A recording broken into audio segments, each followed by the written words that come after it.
Okay, fine, fine. So candidates have confirmed that my voice is loud and clear. So guys, today we'll be covering the topic that is structure, function, and role of macro and micronutrients in human nutrition. So yeah, one of the very important topic from examination point of view, and also it's really very interesting topic. So let's start. So guys, before starting, there are few guidelines which I would like to give you all. So everyone will be muted during the meeting, because if we unmute, then it can create a chaos. I mean, a lot of background noises from the participants. Yeah, so we have kept everyone muted. So and also, if you have any questions for regarding any point, the points which you do not understand, so just kindly note down all the questions you have, and you can WhatsApp me later, right? And also, when coming to the exam, so first of all, I would like to tell you guys, so guys, get the monkey off your back. What I mean to say here is, prepare for this exam without any pressure, because this is the really interesting exam. And and guys, trust me, this is not the end of the world, because I got a lot of messages from the candidates. Sir, I want to clear this, this is my last attempt, this is my first attempt, and I just want to clear this exam and get this job. So guys, first of all, don't prepare with any pressure. So just get monkey off your back. uh, be it peer pressure, be it family pressure, be it job pressure. So just forget about that, right? And just enjoy the preparation, because this preparation for FSSAI, the topics that you are going to read, they are so interesting, that because food is the only thing which we eat every day. Not only we, I mean, throughout the globe, I mean, in the whole world, people eat food every day. So this is the food is the part and parcel of our everyday life. So after preparing for this exam, after covering the whole syllabus, you would be a complete changed person. I can give you a guarantee of that. So guys, just enjoy the preparation.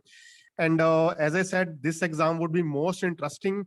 And another important thing is, this exam is really easy. So most of the candidates, and even there are a lot of websites that mention that exam was tough last year. No, exam was very easy. To prove that, I would be displaying few questions in front of you from the previous exams. As and when we cover those topics, you will realize that the exam is really easy, right? So fine. So guys, stay motivated, don't be demotivated, right? So you will clear the exam. Just keep revising things, and keep reading every day whatever you can, right? Okay. So to begin with, so guys, macro and micronutrients, to summarize, so what are we going to cover today?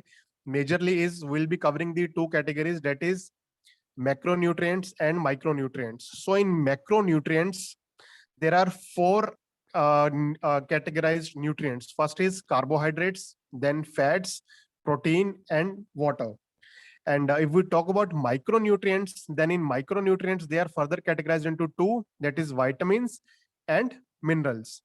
So this is the complete summary of our presentation of our lecture that we are going to cover today. So let's begin. So first of all, guys, what are macronutrients? So as name suggests, if you break down this word, so macro and nutrients. So macro means large quantities, something in higher quantity, right? So you require these macronutrients in large quantity. And nutrients, as you know, nutrients gives us the energy to function every day. For example, you're going for a jog, right? You are going for a work, so you require energy. So these macronutrients, they provide energy to our body. So if you talk about in simple terms, so macronutrients are the elements in the food that are needed for a person to grow and function properly. And since they are needed in large quantities in comparison to the other nutrients, that is why they are known as macronutrients. As I showed you in last slide, so these are classified into three subcategories, that is carbohydrate, proteins and fats. So these macronutrients, and also please remember here, there are two exceptions as I have mentioned, water and alcohol. So water and alcohol are also considered as macronutrients. But in case of water, as you all know, our body is 70% of water, right? So water is also considered as macronutrient, but water does not give us any nutrition to the body. I mean, it does not have any uh, uh, any nutrients which give benefit to our body. But as you know, we all drink water a lot. I mean, as per our capacity, some people can drink 2 liters water, 3 liters, 4 liters, right? So water is a macronutrient, but it does not give any calories. It has 0 calories. Okay, just remember this. And when coming to alcohol, alcohol is also considered as macronutrient. But as you all know, alcohol is not essential for our body. It's a recreational drink. So it is an macronutrient, but it's an exception. It gives nutrients, but it is not essential for our body, right? Fine. So coming to the macronutrients, so this is the very, very important part, because a question was asked from this part directly. So if you see carbohydrate, so carbohydrate provides 4 calorie per gram. For example, if you eat a loaf of bread, I mean 1 gram of bread, so it could give you 4 calories. So carbohydrates give 4 calories per gram, whereas proteins, they also give 4 calories per gram. Fats gives 9 calorie per gram. So fats are the most notorious macronutrients which give you the higher amount of energy. So coming to the alcohol also give you 7 calories per gram. And if you see water, it gives you 0 calories. So as I suggested, water is an exception, although it's a macronutrient, but it does not give any calorie to our body, right? I hope it's clear. So I'll just post a question from the last year. So yeah, yes, I think you can see on your screen. So this was the question, which came last time. So calories provided by 1 gram of fat. So 1 gram of fat provides how many calories? So this is the type of questions which were asked last time, in FSSA exam, pre-exam. So how can you say that exam was tough? So don't go with those, those sayings. The websites don't mention that the exam was really tough. Exam was not at all tough. This was a very, very simple question which was asked from this part. I think everyone can mention, as I have also mentioned here. So fats provide 9 grams per calorie, right? So question is, calories provided by 1 gram of fat. If you eat 1 gram of fat, so you will get 9 calories. So 9 calories was the correct answer. So this is the, level of questions. I mean, very, very easy questions that were asked last time, right? And majority of the candidates, they have mentioned 9 calories, and well done, guys.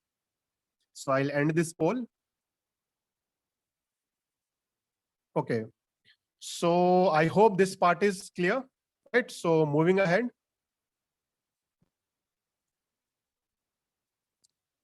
Okay, so now let's talk about the structure. Yeah, before going to the structure. Yeah, so calorie, I would like to tell you what is calorie. Calorie is nothing but unit of energy. So energy is measured in the unit that is known as calorie. So calorie refers to the energy that people get from the food and the drink they consume. That's it. So calorie is just the measure of energy, right? Okay.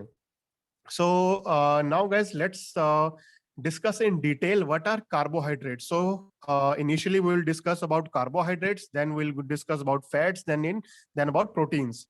So if you can see on your screen, so carbohydrates are nothing but sugar molecules. These are just the normal sugar molecules which gives you energy to carry out your daily functions, right? So carbohydrates are the molecules which are composed of these 3 molecules, that is hydrogen, oxygen, and carbon.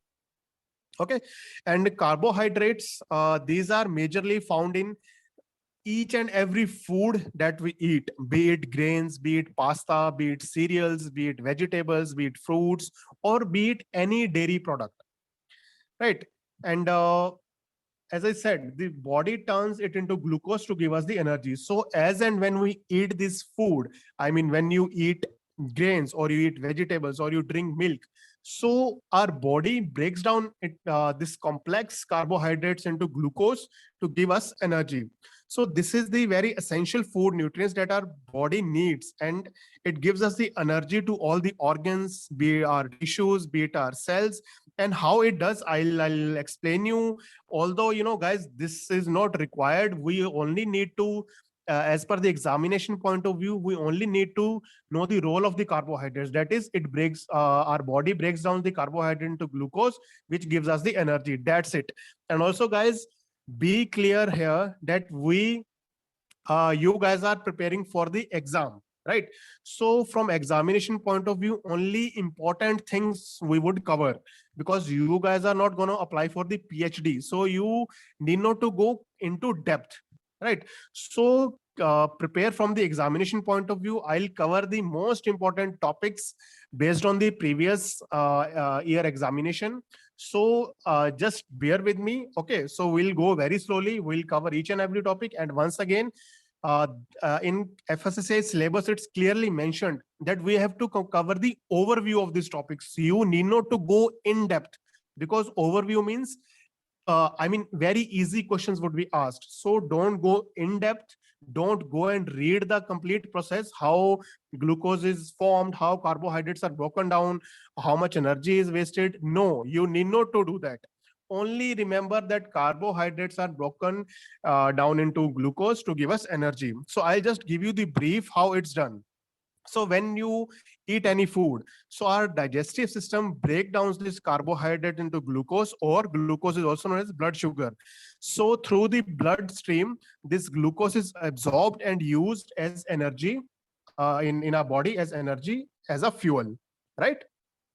Okay, so the extra amount of energy or sugar stored in the liver in the form of glycogen.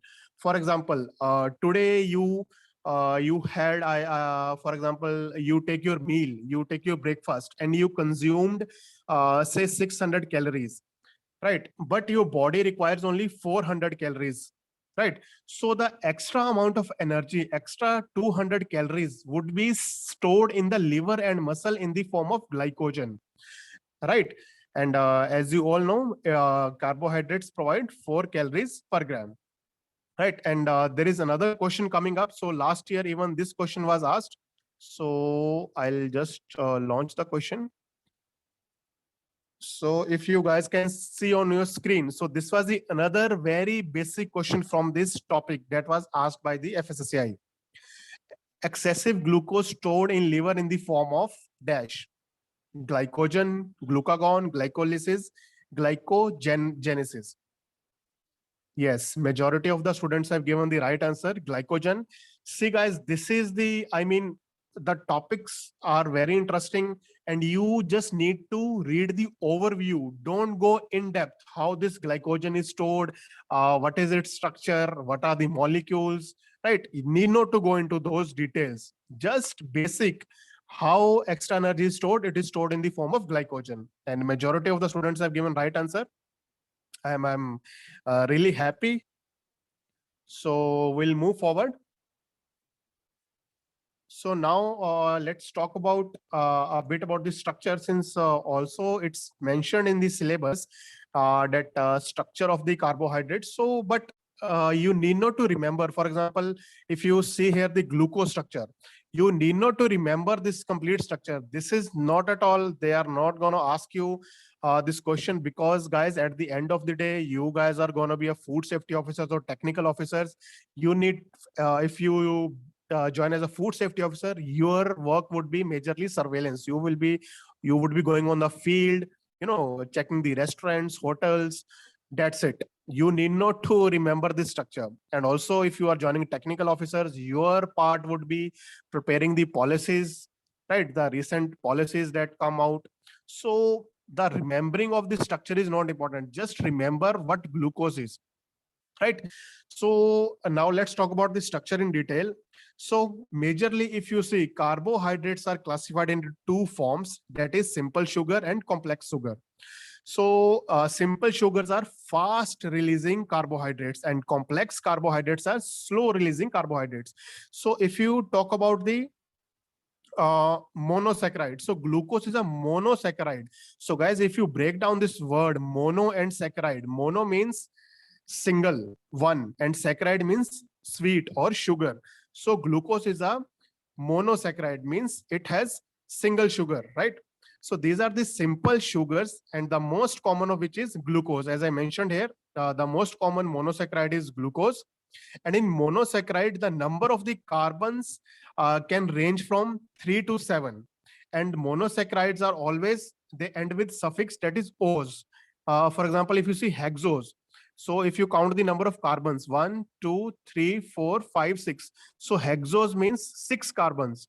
So if it's pentose, pentose means 5 carbon, 1, 2, 3, 4, 5, pentose, right? So just remember, glucose is a hexose sugar. It's a monosaccharide. It's a simple sugar, right? And they monosaccharides always end with OS, OSE, right? So now I'll give you a few examples. For example of the monosaccharide, as I said, is glucose. So glucose is also the sugar that is in our blood. So glucose, as I said, carbohydrates are broken down. They are broken down into a simple form, that is glucose, and it goes into our blood. And if you talk about the fructose, so fructose is another monosaccharide, which is simple sugar. So fructose, as you all know, is found in fruits. And galactose, as you all know, lactose, if you break down this word galactose, so lactose is a sugar which is found in milk. So in this slide, you have to just remember three things. So what are monosaccharides? Monosaccharides are nothing but simple sugars. Okay. And what are three type of monosaccharides? Glucose, fructose, galactose. And what are the source? Where are they found? So glucose, it's also known as blood sugar. It's found in our body. Right. Fructose is found in fruit, and galactose is found in milk. So this is what you have to remember. Nothing else, guys. Don't go and read each and every topic about what is glucose in detail, what is fructose, nothing out of that sort. So just the students who clear the exam and who does not clear the exam, there is a very thin line. So what separates them is what not to read. So I'll tell you today what to read, right? So the most important parts which I'm covering is the one which there's a possibility that would come in the exam. So guys, don't overload yourself with information. Just be very, very basic. Exam is going to be very easy. Everything you have to read in overview, right? Okay. So guys, as we covered the monosaccharide, so this is the simple sugar. So now moving on to the next slide, that is disaccharide. As if you break down this word, so di means two, saccharide means sugar. So two sugars. If you see here, glucose and fructose, they combine disaccharide and they form a disaccharide that is known as sucrose, right? So monosaccharide is single sugar molecule, and disaccharide is two single molecules, two monosaccharides combine, and they form sucrose. And I'll just brief you about how it happens. So if you can see here in the diagram, when two molecules undergo dehydration, I mean, see, one molecule of OH and one hydrogen is removed from here, that is water is removed, it undergoes dehydration, and these two sugars, they combine with a bond, that is combined with oxygen bond, and they form the sucrose, right? And further, if you can see, one glucose and galactose, they combine to form a disaccharide lactose. This is what you have to remember. You need not to cover in detail the complete reactions, the diagrams. Don't remember these diagrams.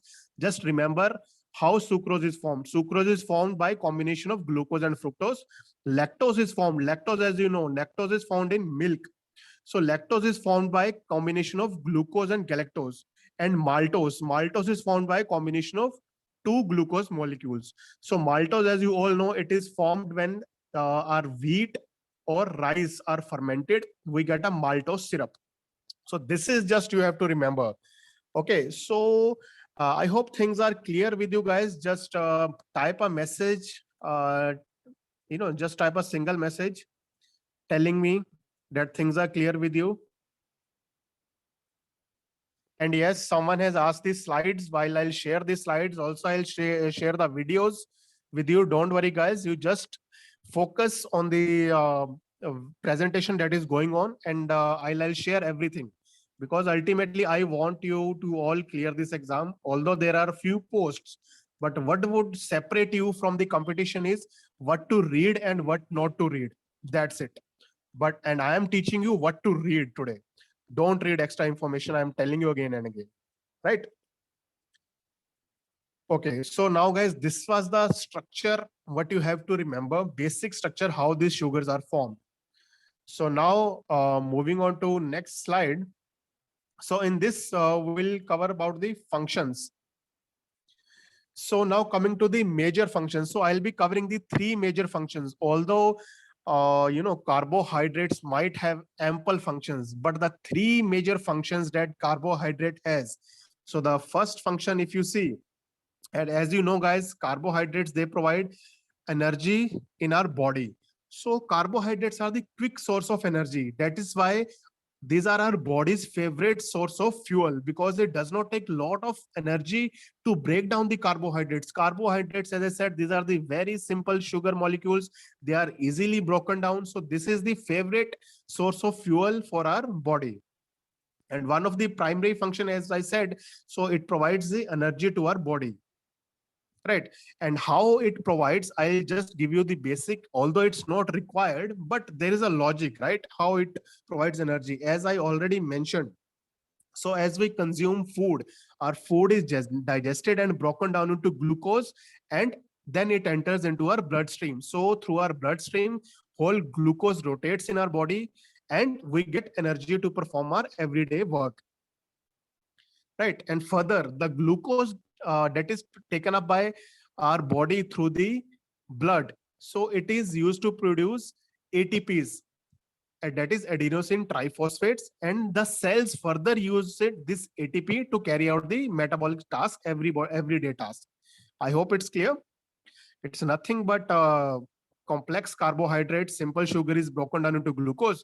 That glucose goes into our bloodstream, and further it's broken down into ATP. ATP, it provides energy to all our body cells, right? And second major function is it provides stored energy. As I said, as we covered in the previous slide as well, the extra energy that is not consumed, that is stored in the form of glycogen in our liver or in our muscles. So as I said, if your body has enough glucose to fulfill the current needs, then the excess glucose can be stored for later use. And this glucose is stored in the form of glycogen, and it's primarily found in liver and muscles. Right? So the stored glucose molecules can be released into blood to provide energy throughout the body, and it helps to maintain the normal blood sugar level between meals. So whenever you're, for example, if you fast today, if you don't eat your dinner, so this stored energy would be used by our body to provide energy throughout, right? I hope it's clear.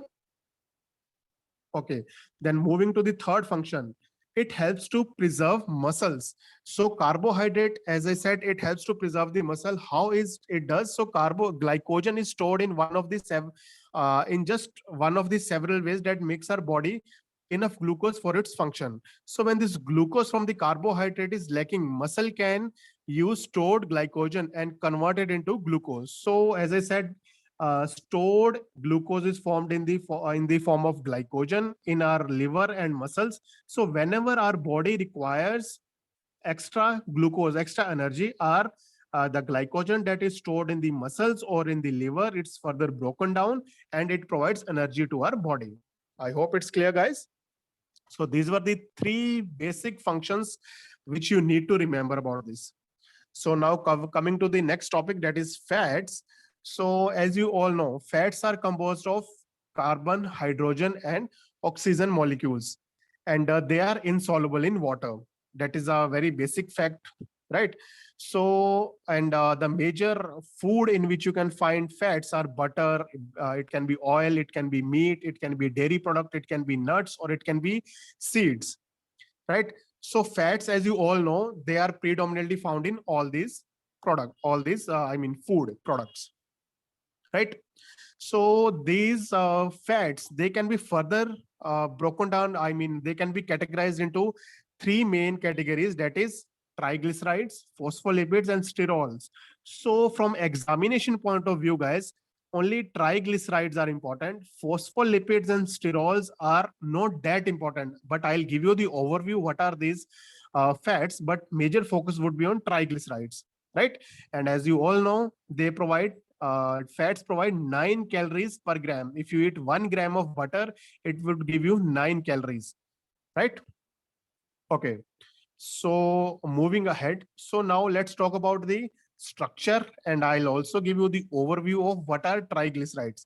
So guys, triglycerides are the major fat which are found in our body. So they comprise 95% of the fat which is found in our food.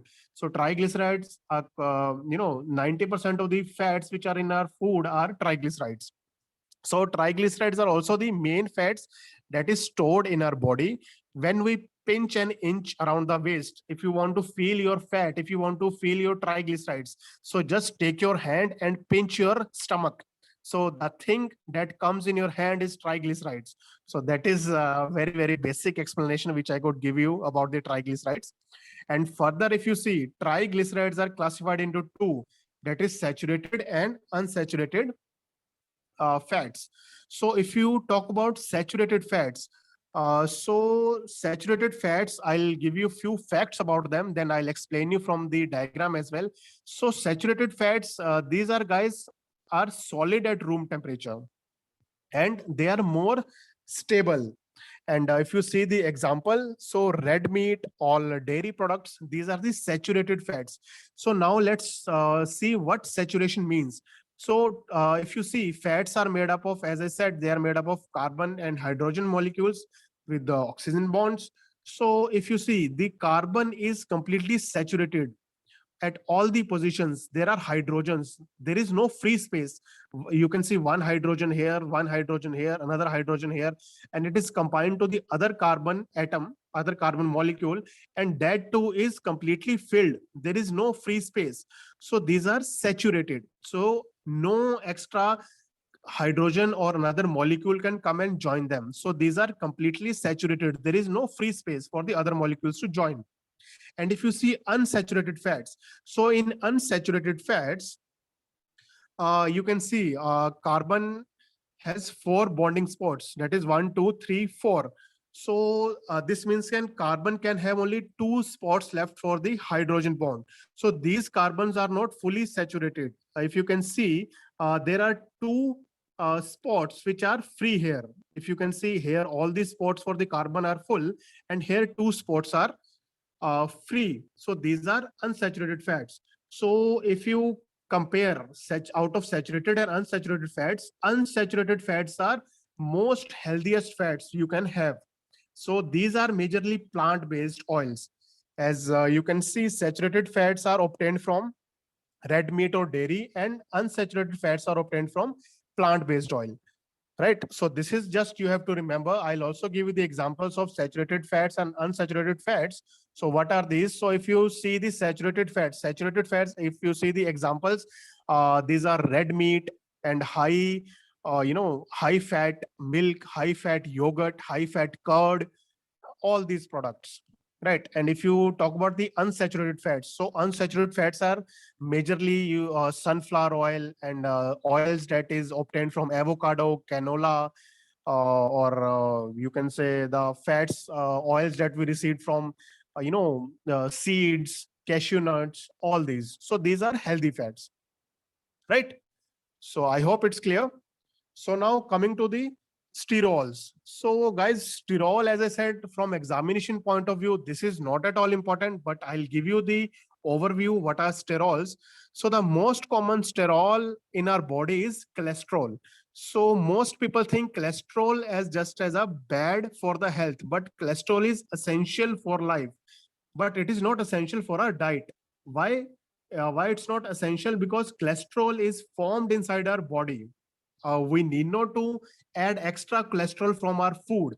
So as it's mentioned, it is essential for our life, but it is not essential for our diet, right? So cholesterol is part of our cell membrane and it helps in nerve sheaths. So just remember, sterols is nothing but cholesterol. Cholesterol is very important for our cell membranes and nerve sheath.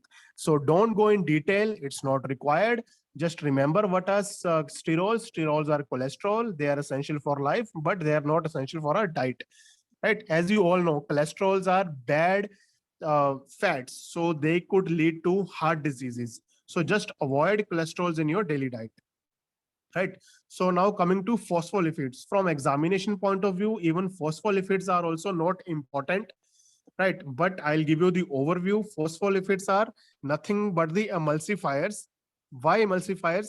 They have the ability to bring water and fat together. Emulsifiers helps oils and water to join together. With the help of emulsifier, we can mix water and oil. That's it, right? So the two substances which normally do not combine, as you know, water and oil does not combine, but they combine with the help of emulsifiers. But and the basic example is lecithin. Today you go in your kitchen and just pick any processed food, so there would be lecithin mentioned on that. So lecithin is an ingredient which helps to mix oil and water together, right? So in your body, phospholipid act as a bilayer in the cell membrane. So if you see on the screen, so this is a cell membrane. So the yellow things that you can see, so these are phospholipids. So phospholipids majorly they play very important function in maintaining the cell membrane. So that's it, guys. This is what you have to remember. Nothing else. Sterol and phospholipids are not at all important. So yeah, I just forgot to mention here. So in unsaturated fats, so unsaturated fats are further they are divided into mono unsaturated fatty acids and poly unsaturated fatty acids, that is MUFA and PUFA. So MUFA, out of MUFA and PUFA, you might have heard in the new in the advertisements on your TV screens, that sunflower oil produced by Fortune, it is high in MUFA and PUFA. So MUFA and PUFA are nothing but the unsaturated fats which are healthy. So MUFA, that is mono unsaturated fatty acids, these are obtained from sunflower oil or be it canola oil. And PUFA, that is polyunsaturated fatty acids, these are obtained again from sunflower oil, corn, or seeds, cashew nuts, right? So that is why unsaturated fatty acids are healthy fatty acids, right? I hope it's clear. Yes. So now coming to the functions of the fats. So if you talk about the major functions, so fats, they, as you know, fats, they provide energy and they store energy. Similar to carbohydrates, fats also, they provide us energy and they are stored in the form of energy again to fulfill our energy demand whenever we don't consume food or whenever there is need of high energy, right? And further, they helps in temperature regulation.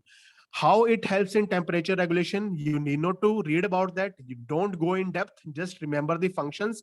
It provides energy, it helps in temperature regulation, and it helps in vitamin absorption.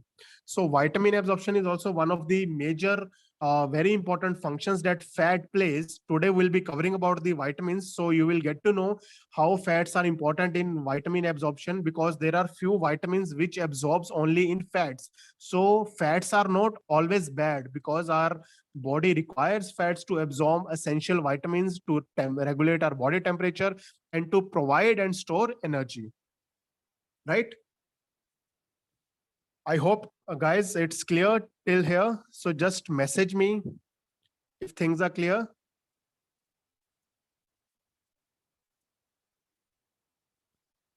Just drop me a message if things are clear and I am loud and clear. If presentation is going smooth, just let me know, guys. Okay, fine. So yeah, I got your answer, guys. So majority of the students, things are clear.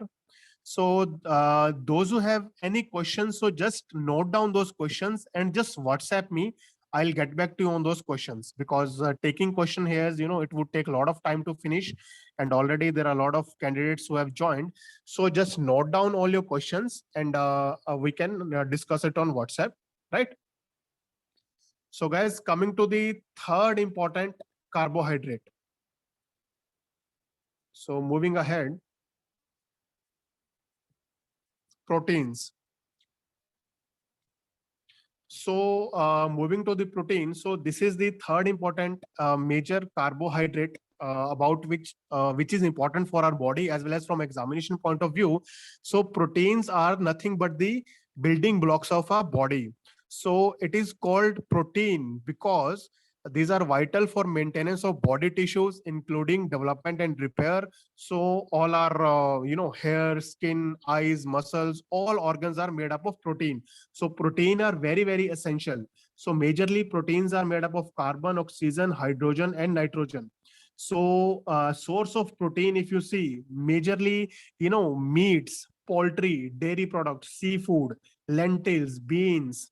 So all these are the examples of the proteins, and proteins, they provide 4 calories per gram.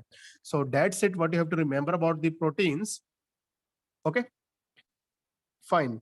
So now moving about the functions of the protein. So guys, don't go into structure of the protein, because that is not at all important from the examination point of view. If you have curiosity, if you have interest, you can definitely go. But from examination point of view, don't go and study about the structure of the protein. That is not at all important. Fine. So coming directly to the functions. So functions of the protein, as you all know, it helps in repair and maintenance. So one of the major function. So protein, as you all know, is the major building block, and it is essential for all our body parts, as I earlier mentioned, for our hairs, for our skin, for our eyes, for our muscles, for our organ. They all need protein. So whenever there is any damage or our body needs, our organ needs repair, so protein is the most essential macronutrients. For example, if you go for jogging, if you go for bodybuilding, why those guys take protein? Because when you do any exercise, our muscles are broken down. So for faster recovery and repair and maintenance of our body, proteins are very, very essential, right? So repair and maintenance is the major function that proteins perform. And second is hormone production. So how it helps in hormone production? As you all know, protein is involved in creation of hormones. These substances helps in control body functions that involve in the interaction of several organs. One of the major hormone is, for example, insulin is a small protein, and it's an example of hormone that regulates body sugar. So insulin is produced by these proteins, and as you know, insulin hormone is very, very important for regulating our blood sugar. If insulin is not produced, that could lead to diabetes, right? So protein helps in hormone production. And the third major function that proteins perform is antibodies production. So protein forms antibodies that can prevent from infection, illness, or be it any kind of disease. So these proteins, they identify and assist in destroying antigens such as bacteria and viruses. So all these proteins are very, very essential in antibody production. For this helps our body to fight against all the bacteria, all the viruses, all the foreign uh, particles that enter in our body. So antibodies are produced against them with the help of protein. So again, guys, here how it is produced, mechanism, you need not to learn about the mechanism. Just remember, they helps in antibody production, hormone production, and repair and maintenance, right? I hope it's clear. So guys, as I also mentioned, water, I have not made any slide for water. Water is also one of the carbohydrate. But water, as you know, it does not contain any carbon. Water is composed of 2 hydrogen and 1 oxygen molecules. So water does not provide any calories. But our body, as you all know, is made up of 75%, 70% of body weight is of water. So water is also considered as a macronutrient, but it's an exception as it provides 0 calories. Right? I hope it's clear. And if you see about the functions of the water, so water helps in elimination of waste through urine. It regulates our internal body temperature. It distributes nutrients to the cells. That's it. So these are the three major functions of water. So now coming to the micronutrients. I hope macronutrients were very, very clear. So if any doubt, again, just keep noting down your questions. We'll discuss it on, right? We'll discuss it on WhatsApp. Okay, so what are micronutrients? Now coming to the second part, guys, micronutrients. This is also very, very important and very easy topic. I'll again share a few questions with you as and when we cover those topics. So you will understand that exam was really, really easy last time. It's gonna be easy again this time. So just focus on whatever is taught here. Right. So now let's talk about what are micronutrients.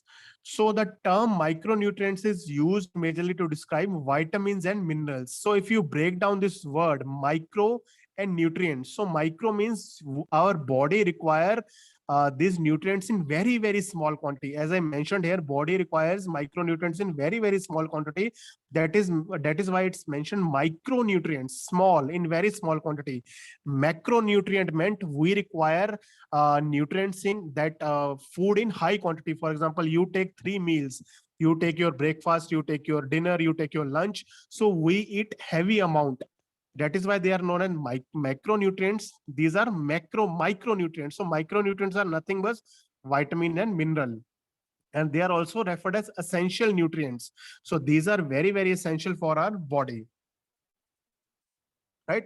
So, and yeah, our body cannot produce these vitamins and minerals. So guys, this is very, very important. Why they are essential? Because our body cannot produce vitamins and minerals. Thus, we need to obtain these micronutrients from our food, from outside.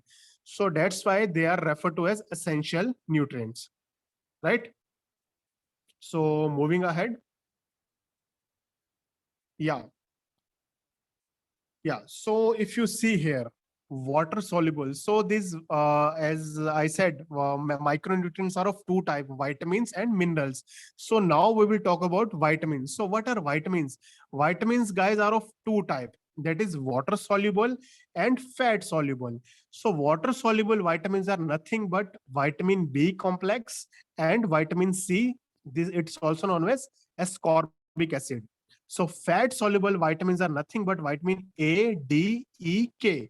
So we'll cover in detail what are vitamin B complex, how many types of vitamin B complex are present, what is vitamin C, and just guys, from examination point of view, just remember which are the water soluble vitamins. Vitamin B complex and vitamin C are the water soluble, and fat soluble are vitamin A, D, E, K.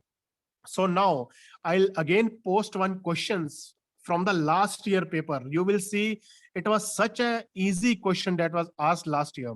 So question is coming on your screen. So the question is, water soluble vitamins include. So which of them is the water soluble vitamin? So just let me know, guys. Water soluble vitamin. You have 4 options.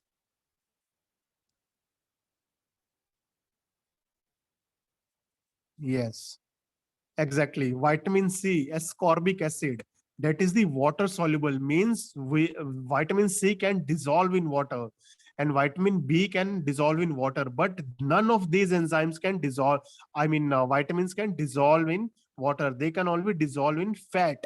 And now here the question comes, why do they dissolve? You need not to go into that because FSSAI is never going to ask such questions. You need not to go in depth because in syllabus it's clearly mentioned overview of these topics. So you just need to know what kind of vitamins can dissolve in water, what kind of vitamins can dissolve in fat. And majority of the students are given the right answer, and not majority, everyone who has attended this question, everyone has given the right answer. So ascorbic acid is the right answer. So now again, there was another question that was asked by FSSAI in the previous exam. So question was, which are the fat soluble vitamins? So that question is on your screen. Which of these options is fat soluble vitamin?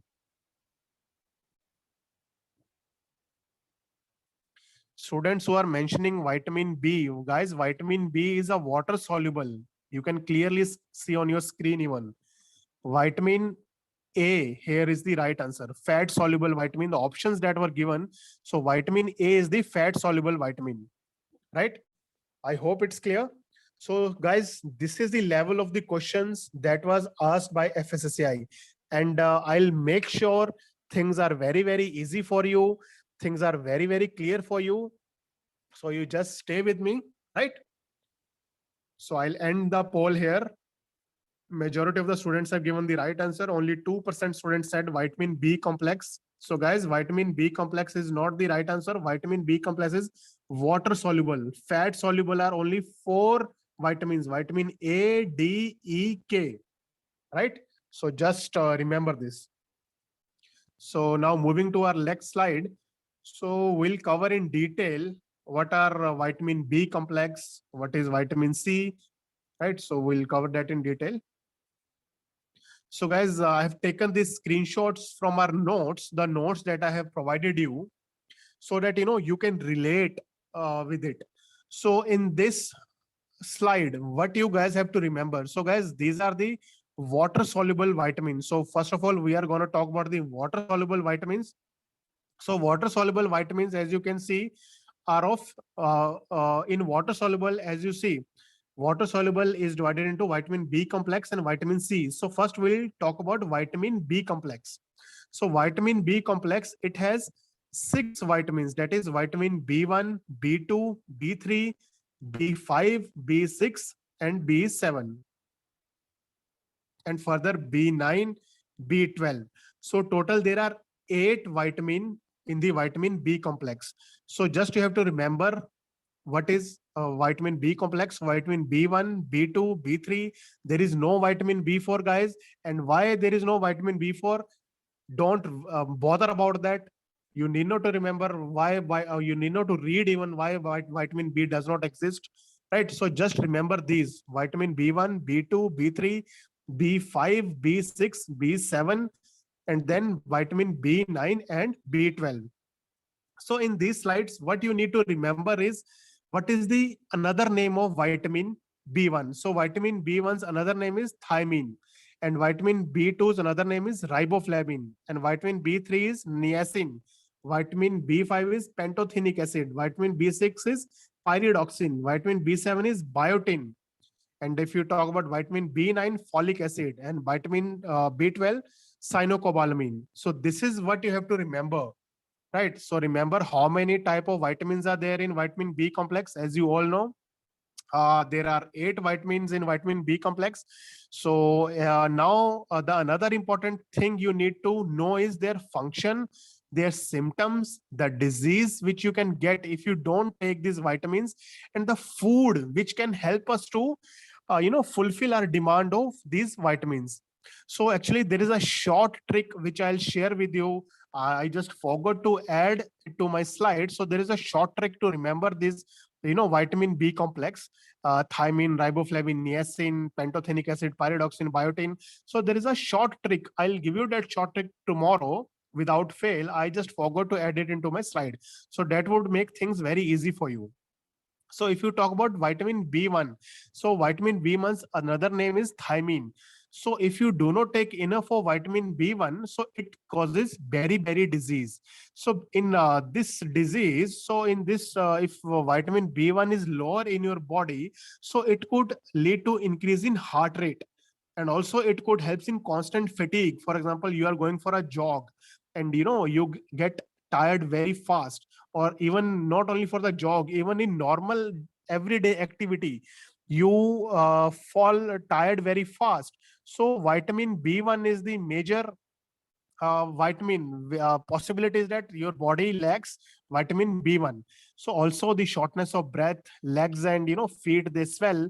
So even sometimes you vomit, and paralysis of the legs can occur, and there is also general pains and aches, and also this could also lead to Wernicke-Korsakoff syndrome. This leads to brain damage. So guys, this is the severity. If you don't take enough of vitamin D1 B1, so it could also lead to brain damage. So the major symptoms are increase in heart rate, constant fatigue, shortness of breath, vomiting, paralysis, and the major one is Wernicke-Korsakoff syndrome. This leads to brain damage. So here you have to remember what is vitamin B1, what is another name, and what is caused by vitamin B1. So this is Wernicke-Korsakoff syndrome. This you need to remember, and this is caused due to shortfall of vitamin B1.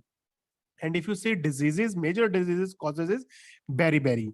So the foods which you should eat regularly, to fulfill your demand of thiamine, that is liver, oats, oranges, nuts, eggs, legumes, peas. So now when you go into kitchen or you go in market, so make sure you include all these foods. Eat healthy foods. That is what FSSAI is promoting, and that is what is your duty to promote when you become a FSSAI officer or a food safety officer, or you join as a technical officer. So that would be your major responsibility, to aware people about the food they should eat, to aware the restaurants, to aware the manufacturing houses, big manufacturing companies. So what should be added in our food, what type of ingredients should be used. So for that, if you need to be clear, so what vitamin B1 is, what its another name is, and what symptoms it could cause, what diseases it could cause, and what the foods you should eat. So now coming to vitamin B2, riboflavin, its another name is riboflavin. So what disease it causes is, if there is a lack of riboflavin in your body, it could lead to a riboflavinosis. So this is what you need to remember here. It's another name. And what are the symptoms? This could lead to sore lips. It could or swelling in our mouth or throat. And there are few terms, for example, chillosis is nothing but cracking of lips. So this is very, very common. You could have seen in your teenage days, cracking of lips. Even in your, not in teenage days, but even in adults, there is a lot of cracking of lips. That is, our body lacks riboflavin, vitamin B2, and its scientific name is chillosis. And another is glossitis. So glossitis is nothing but our tongue, there's a inflation or redness in our tongue, that is known as glossitis. And then is stomatitis, that is cracks in the corner of the mouth. So these are the major symptoms which are normally you see in kids, not in adults. So in kids, in whom you see all these symptoms, so they lack riboflavin. So to fulfill that, one must consume all the green leafy vegetables, means protein rich vegetables, be it broccoli, be it spinach, be it asparagus, be it milk products, be it non-vegetarian products like tuna fish, or liver, chicken liver, or be it eggs. So this is what should be included in our daily diet. So the disease it causes is, if it lacks, is a riboflavinosis. And these are the foods that must be consumed, and these are the symptoms. So when you see anyone suffering from these, you can directly tell them they are suffering from, they have lack of riboflavinosis in their body, right? So coming to vitamin B3. So guys, vitamin B3, the another name is niacin. So niacin, if you see, so niacin majorly, the disease it causes is pellagra. So now what is pellagra? You need not to bother about what is pellagra. So just go and just have a look on a Google. So just go and type pellagra. What you would see, the person would have rough skin or skin on the rashes, or these are the major pictures that would appear on the Google. So pellagra, you need not to go in detail. Just remember, if there is a shortage of vitamin B3, that is niacin in your body, the disease it causes is pellagra. So the foods which you should eat is beef liver, although beef is not allowed in India, so it can be any liver. Chicken liver if you are non-vegetarian. So then peanuts, then lentils, then tuna fish, salmon fish, chicken breast. So majorly the protein rich food, they help to fulfill our niacin shortage, right? So yeah, these are the symptom: rough skins, then skin rashes, then memory loss, hallucinations. These are the major ones, I mean extreme ones. So these are the basic which symptoms you can see. And fatigue, definitely fatigue is one of the another, yeah. Then coming to vitamin B5. So vitamin B5 is pantothenic acid. So pantothenic acid, if you see, the disease that it causes is paresthesia. So paresthesia, what it does is, It could lead to fatigue, insomnia. Insomnia is nothing but difficulty to falling sleep. So this insomnia disease is, I mean, at night you cannot sleep. Whenever you go to sleep, there is a lack of sleep, so you can't sleep properly at night.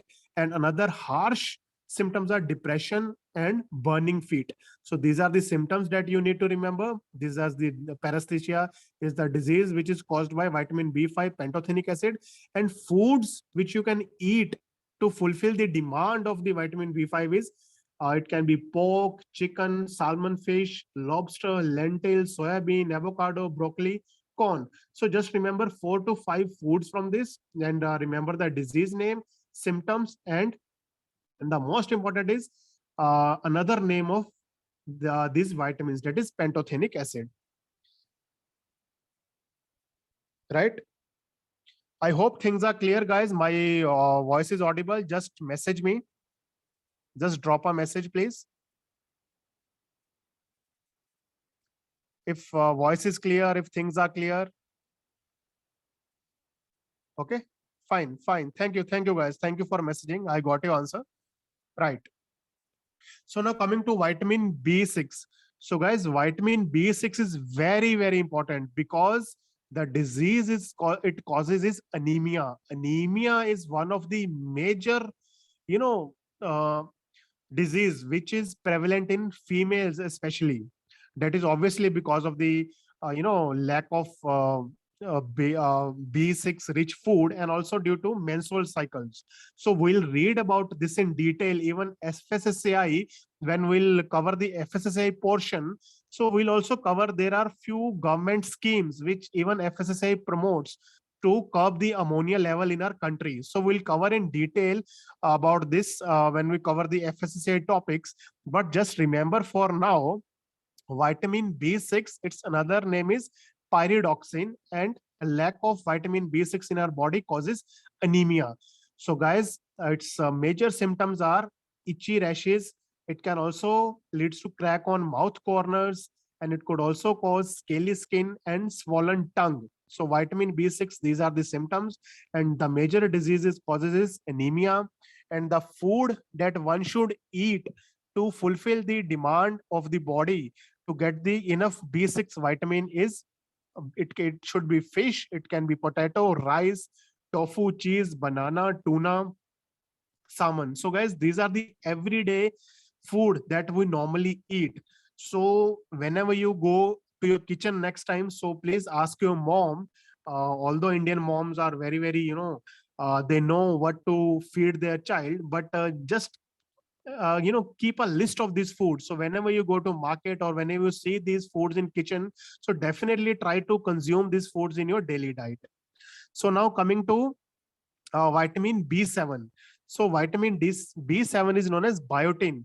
So the major disease it causes is dermatitis. So dermatitis is nothing but the disease of skin majorly. So if you see, the major symptoms are hair loss, crack in the corner of the mouth, loss of appetite, sore tongue. And the food which you should eat is peanut, cheese, salmon, banana, mushroom, egg yolk, cauliflower. So all these food one must include in their diet, to keep yourself sufficient, to provide your body sufficient vitamin B7 or biotin. Right? So yeah, majority of men, especially even women, they face this hair loss issue. So guys, include these foods in your diet. If any of your family member or if you guys are facing from hair loss, so just note that B7 vitamin B7 or vitamin biotin is the vitamin which is lacking in your body. So include these foods in sufficient quantity to prevent hair loss. I hope it's clear. Okay, so moving on to next slide. Yeah, so now vitamin B9. So vitamin B9's another name is folic acid. So the disease causes is neural tube defect. So guys, neural tube defect is majorly in newborn kids. So newborn kids, they suffer from neural, tube defects. So spina bifida is one of the example, and Then the another is brain defect, that is anencephaly. So these are the major two diseases which are caused by neural tube disorder. So just go on Google and type neural tube disorder. You will see a child's picture would be shown who have spina bifida, means his spinal cord would be bent and his brain would not be developed. Right. So these are the major two foods. So it is very, very important, especially for the pregnant women or the women who are planning to conceive child. It's very, very important to include folic acid, vitamin B rich food. So the vitamin B rich food which could be obtained from the food, those foods are asparagus, broccoli, cabbage, cauliflower, lentils, spinach, egg yolk, majorly the green leafy vegetables. Right.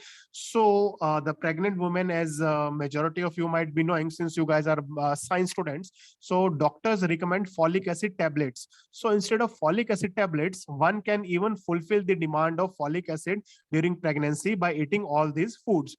So the major symptoms, if you don't eat sufficient vitamin B, vitamin B9 or folic acid into your diet, it could lead to fatigue, weight loss, memory loss, and other difficulties. Right.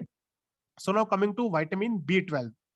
So guys, vitamin B12 is also known as cyanocobalamin.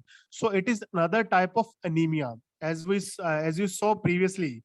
So vitamin B6 also causes anemia, and another vitamin that causes anemia is vitamin B12, that is cyanocobalamin.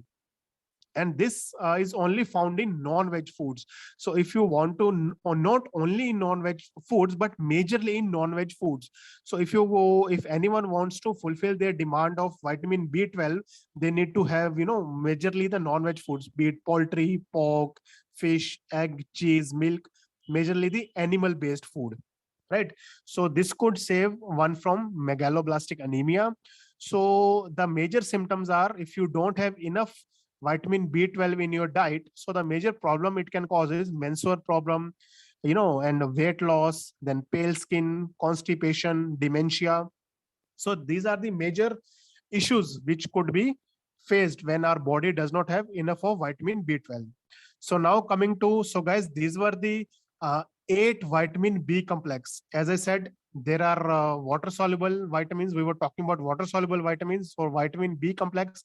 So there are 8 vitamin B complex. We have read about all those, and I'll give you a short trick tomorrow. And also now coming to vitamin C. Vitamin C is another name is ascorbic acid. So this is the another water soluble vitamin. So vitamin C. So the disease it causes is scurvy. So scurvy is the disease which is caused when we do not have sufficient vitamin C in our body. So the major symptoms which are found when there is lack of vitamin C is bleeding of gums. Right. This is one of the major. And then pain in joints. So these are the two major symptoms one could face when there is not sufficient vitamin C or ascorbic acid included in our diet. And the major food which one can eat to fulfill the demand of vitamin C is very, very common foods: amla, cabbage, tomato, right, or be it lemon. So everyone have lemon juice that provides vitamin C to our body. Even amla, majorly, especially in India, amla achar is very famous. So all these food, they provide vitamin C and they prevent from scurvy. Scurvy is nothing but bleeding gums. Right. So guys, these were the water soluble vitamins. So now coming to the fat soluble vitamins. So there are 4 fat soluble vitamin. So these are A, D, E, K. So you have to remember what are the fat soluble vitamins. As I mentioned, 2 questions were asked from here: water soluble vitamins and fat soluble vitamins. So fat soluble vitamins are vitamin A, D, E, K. So vitamin A's another name is retinol. So this is the important part you need to remember. Vitamin A is also known as retinol. Right. So retinol diseases which it could cause is night blindness and dry skin, xerophthalmia, and the symptom is one cannot see in the dim light. Right. And another foods which we should consume on daily basis for fulfilling the need of vitamin A is, that is milk, cheese, mangoes, papaya, spinach. Right. So, guys, there is nothing much to explain in all these details. These are just factual points which one need to remember. That's it. Need not to go into detail. Just remember, very, very basic questions would be asked. So now coming to another fat soluble vitamin, that is vitamin D, that is known as calciferol. So this the disease which it causes is rickets or osteomalacia. So these are the diseases which are related to our bones, majorly bones. So at the adults majorly face rickets or osteomalacia. So the major symptoms are pigeon chest or softening of bones. And the food which one should consume is milk, cheese, egg yolk, and one should also go to, should roam freely in sun. One should expose their skin to the sunlight. So vitamin D is another important vitamin, which is a fat soluble vitamin and required in our body and can be obtained from all these foods. So now coming to vitamin K. Vitamin K. So vitamin K is tocopherol. So this vitamin, it helps in, the major issue that it causes is that is failure in reproduction failure in male and female. So tocopherol, they causes reproduction failures in male and female. So that is sterility in male, miscarriage in female, and the death of embryo during pregnancy. So these are the major, issues which could be faced if we do not have sufficient vitamin K in our body. So the food one should consume is grains, green leafy vegetable, nuts. So then coming to next vitamin E, that is phylloquinone. So phylloquinone, the major disease is delayed blood clotting. So this is very important for blood clotting, phylloquinone. So the symptoms are faulty blood clotting, then hemorrhage, that is escape of blood from rupture blood vessels, fast escape. And the food that one must consume is green leafy vegetables, soya beans, and tomatoes. I hope it's clear. These are very, very basic, very, very simple things. Questions would also be very, very basic. So just guys, just message me and let me know if things are clear.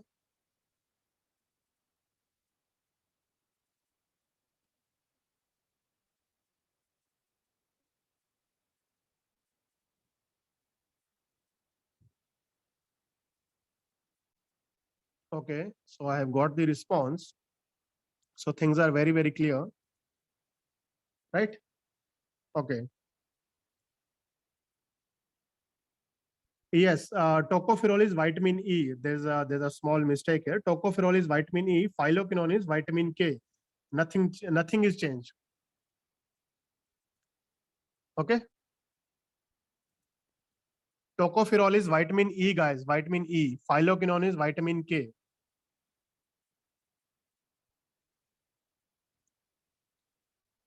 So now moving ahead. So vitamins. So another important topic that we need to cover is minerals. So as you all know, we have covered macronutrients. In macronutrients, we covered carbohydrates, proteins, fats. Then now we are talking about the micronutrients. In micronutrients, there are two types of micronutrients. These are minerals and fats. We covered all the minerals and we covered uh, all the vitamins. Now we are going to cover all the minerals. So guys, minerals are also two types: macro minerals and micro minerals. So as you all know, macro minerals, macro means required in huge quantity. So minerals which are required in huge quantity in our body, they are known as macro minerals. And micro minerals, if you break down this word, so micro means small. So micronutrients are required in very, very small quantity in our body. So if you see the examples, so macro minerals are magnesium, sodium, iron, potassium, calcium. So I mean, everyone consumes this, in their everyday life. So we'll discuss in detail about their function in our next slides. So macro minerals are nothing but zinc, copper, cobalt, copper, fluoride. So these are the micro minerals. Moving ahead. Yes. So let's talk about in detail. So guys, here also I have given you a chart here. So what are macro minerals and what are micro minerals? So macro minerals are, as you can see, sodium, chloride, potassium, calcium, phosphorus, magnesium, sulfur. You just need to things that one should remember here is the source from which these minerals can be obtained. Sodium, as you all know, sodium we eat every day in our food. So table salt, be it soy sauce, or from milk, bread, vegetable, unprocessed meat. So from all these sources, we get sodium in our body. And what its function is, its function is also very very basic: muscle contraction, fluid balance in our body, nerve transmission. So if you talk about minerals, even functions are also not important. From FSSA exam point of view, you need to remember what are minerals and what are the sources. Just remember two functions, just to uh, ward away any doubt. Just but the majorly things that you should remember is sodium and sorry, minerals and their sources. Just a second, guys. Anyone who is having any technical issue, or students who are facing network issue, so you nothing have to do, you just log out of the meeting, you just go to that link again and join the meeting. Because I'm getting messages from few candidates, they are saying that they have some technical issue at their end. So guys, nothing you have to do, so you go and click on the link which I have provided and join again. That's it, nothing else, right? So the another important mineral that we need in high quantity is chloride. So chloride again is, as you know, sodium chloride. Our table salt is sodium chloride. So our body take chloride from our table salt, or soy sauce, or again it's similar to sodium sources, that is meat, milk, bread, vegetables. Again, this helps in proper fluid balance in our body, right? And stomach acid, it maintains stomach acids. Now coming to the potassium. So potassium, again, if you see the source, so the potassium is obtained from milk, fresh fruits, vegetables, whole grain, legumes, meats. Again, the major functions again here is it maintains the fluid balance, nerve transmission, muscle contraction. So these are the very very basic things which you need to remember. Another mineral is calcium. Calcium, as you know, it's very very important for our bones. Our bones and teeth are majorly made up of calcium. So calcium everyone would know, and calcium is obtained from milk and milk products. You must also have seen ads that milk strengthen our bones, right? So why it strengthens our bone? Because it contains calcium. So the another source of food which is important, which gives calcium, is that is fortified tofu, fortified soy milk, green vegetables like broccoli, mustard. Even you might be knowing FSSAI is also promoting fortified foods. Now if you go to the market, you can get fortified milk, you can get fortified oils, fortified fats. So why FSSAI is doing this is to fulfill the demand of these minerals in our everyday life, right? uh, I mean vitamin demand, because those foods are fortified with vitamin A or vitamin D. So all fat soluble vitamins are added in milk and oil by FSSAI, right? As I said, it's important for healthy bones and teeth. So now coming to the phosphorus. Phosphorus again is obtained from meat, fish, poultry, egg, processed foods, and again it's important for healthy bone and teeth. And yeah, that is the major function which you must remember. Then coming to magnesium. So magnesium is obtained from nuts, cashew nuts, be it almonds, right, and be it seeds that we consume, for example flax seeds. So these are the foods from which one can get magnesium. Then another source of food is green leafy vegetables, seafood, chocolate, legumes. And magnesium is also majorly found in bones, and it needed for making protein. And it's important for muscle contraction, nerve transmission. And then coming to sulfur. So sulfur, it also occurs in another foods like meat, fish, egg, legumes, nuts, and it's found in protein molecules. So majorly, you can remember first five minerals, macro minerals. That is what you have to remember here, and their source. and their functions. That's it, nothing else. Don't go in detail how they are formed, how they perform these functions. Nothing of this sort is going to be asked in question. So just focus on what are the macrominerals, type of macrominerals, their function in our body, and the source of food that can be from which these minerals can be obtained, right? Okay, so extremely sorry. Yeah. So now, guys, coming to microminerals. We have learned about macrominerals. Now we'll learn about microminerals. Micromineral means our body require these minerals in very, very small quantity, very minute quantity. So if you see iron, so iron, the major source of iron is red meat. It can be poultry, shellfish, egg, legumes. So we can obtain iron from all these foods.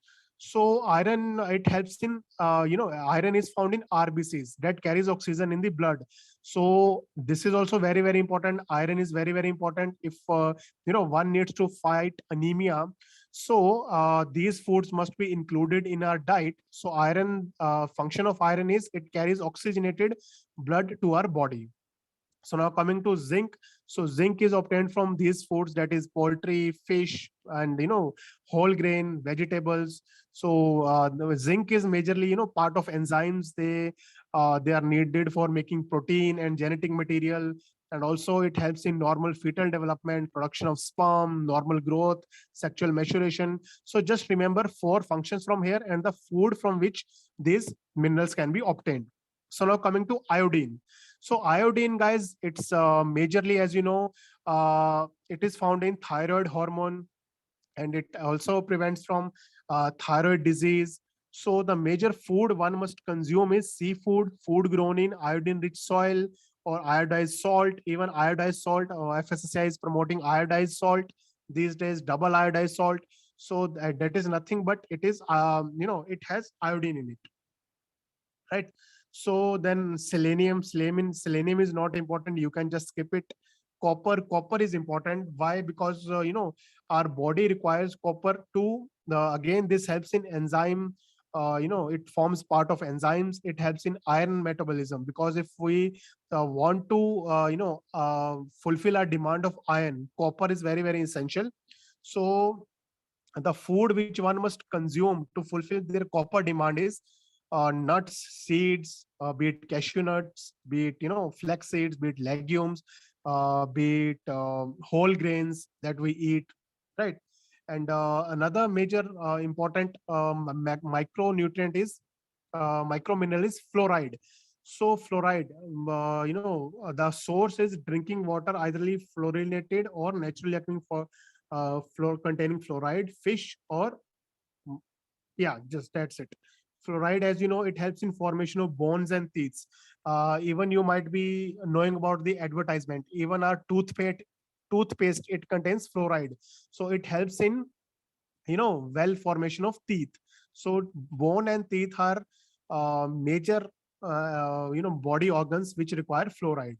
And now coming to chromium. So chromium, in again, it's from unrefined foods, especially river brewers yeast, whole grain nuts, cheese. And then coming to molybdenum you can obtain from legumes, breads, green leafy vegetables, milk, liver. So even here, just remember iron, zinc, iodine, copper, fluoride, manganese, chromium. Just remember the names and first five important micro minerals. Right? That's it. I hope it's clear, guys. Right? So, guys, thank you so much. I hope you all enjoyed the lecture. So just go through this lecture and go through these notes once again. And if you guys have any doubt, just note down those doubts. As I mentioned, you can just WhatsApp me, right? So I hope things are clear. Yeah. So if you need my number, so this is my WhatsApp number already. Everyone has my number. So just note it down, and also we'll share the link for tomorrow's meeting, mostly by tonight or tomorrow morning. Right? You can also email me in case you have any doubt, but please WhatsApp me your questions, any doubts, anything you want to get things cleared. Just let me know. And tomorrow I'll share you the trick with you how to remember all those 8 vitamin B complex, right? And yeah, some students are asking for these slides or notes. So guys, I think I have already shared the notes with you, and I'll share these PPTs as well as the video, so that you can go through it again and again, right? So guys, I hope everyone enjoyed the lecture. So please give thumbs up. We'll catch again tomorrow with another topic. Yes, I'll share the PPTs. Yeah, I'll share the PPTs, not an issue.